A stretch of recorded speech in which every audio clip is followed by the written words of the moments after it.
Hello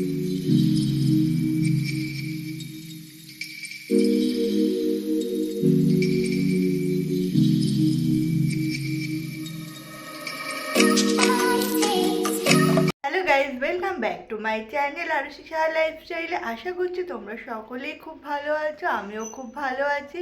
তো আজকে সারাদিন কী করছি তো সেগুলোই তোমাদের সাথে শেয়ার করব। তোমরা পুরো ব্লগটা দেখতে থাকো, আশা করছি তোমাদের সকলের খুব ভালো লাগবে। আমার ভিডিও যদি তোমাদের ভালো লেগে থাকে তাহলে লাইক, কমেন্ট, শেয়ার অ্যান্ড চ্যানেলটিকে সাবস্ক্রাইব করে দিতে ভুলো না। আজকে আমাদের বাড়িতে একটা স্পেশাল দিন, তাই বাবা সকাল সকালই বাজারে চলে গেছে আর বাজার থেকে নিয়ে এসছে এদের পাবদা মাছ।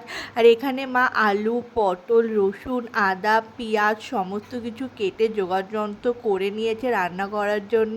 এদিকে দেখো গাজর, ক্যাপসিকাম, বিম সমস্ত কিছু কাটা হয়ে গেছে। আর পাবদা মাছটাও মার রান্না করা হয়ে গেছে, সর্ষে পোস্ত দিয়ে রান্না করেছে।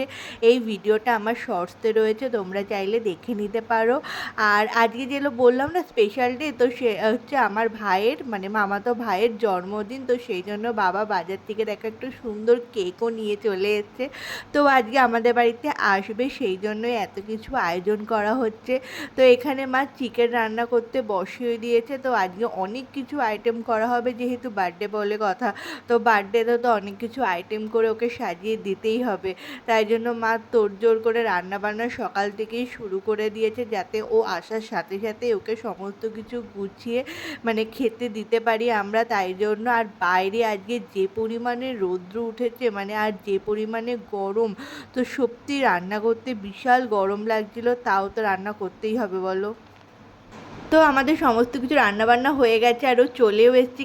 কী আইটেম হয়েছে দেখো, ফ্রাইড রাইস, স্যালাড, পটল ভাজা, এগুলো রয়েছে, মাছের ডিমের বড়া, তার সাথে রয়েছে পাঁপড়, পাবদা মাছ, মাংস, চাটনি, পাঁপড়, দই, মিষ্টি।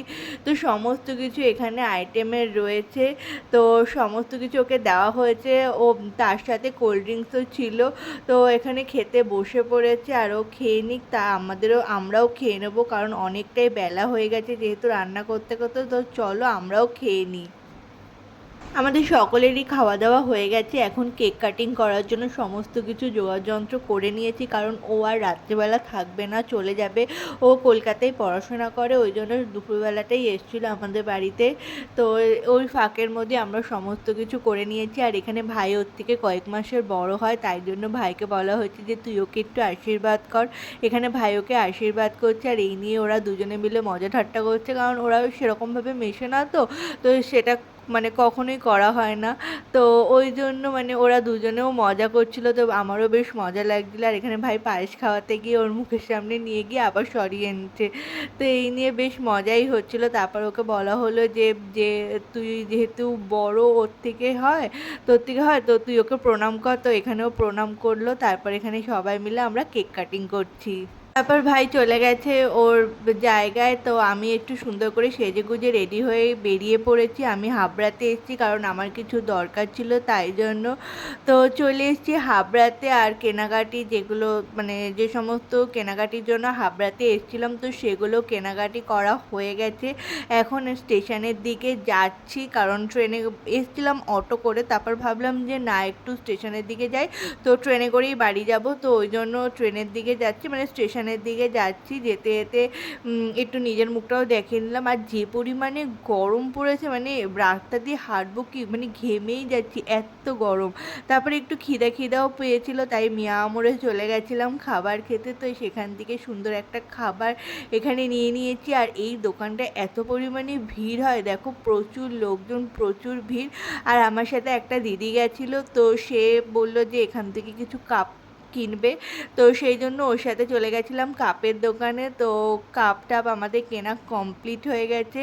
এরপর আবার স্টেশনের দিকে যাচ্ছি। আর গলা পুরো শুকিয়ে গেছে গরমে, তাই ভাবলাম যে না একটা আইসক্রিম কিনে নিই, তো স্টেশনে বসে বসে খেতে পারবো। তো এখানে একটা আইসক্রিম কিনে নিয়ে ট্রেনের জন্য অপেক্ষা করছি, আর আইসক্রিমটা খাচ্ছি। তো খেতে খেতেই আমাদের ট্রেনের অ্যানাউন্স করছিল, তো ট্রেনও চলে এসছে। তারপর ট্রেনের মধ্যে উঠে পড়লাম। এখন যে ট্রেনের ট্রেনের মধ্যে উঠে বসে রয়েছি, আর ট্রেনটা পুরো ফাঁকা ছিল, ওই জন্য আর কোনো অসুবিধা হয়নি। তারপর ও আমার পাশে বসে রয়েছে, ওর সাথে একটু বক বক করলাম যে তুমি একটু ক্যামেরার সামনে আসো, তা ও বলছে না আমি অতটাও ক্যামেরা ফ্রেন্ডলি না, আমি যাবো না ক্যামেরার সামনে। তো বলি একটু হাসি মজা করলাম, তারপর ট্রেনটা ছেড়ে দিল। এখন ভাবছি কতক্ষণে বাড়ি পৌঁছাবো, কারণ অনেকটাই রাত্রি হয়ে গেছে আর তাড়াতাড়ি করে বাড়িতেও যেতে হবে। আর বাইরের দিকে না একটু ঝড়ো হাওয়া দিচ্ছিল, তা আমি যেহেতু ছাতা আনিনি তাই ভাবছিলাম যে ভিজে না যাই, তারপর তাড়াতাড়ি করে বাড়ি চলে এসেছি।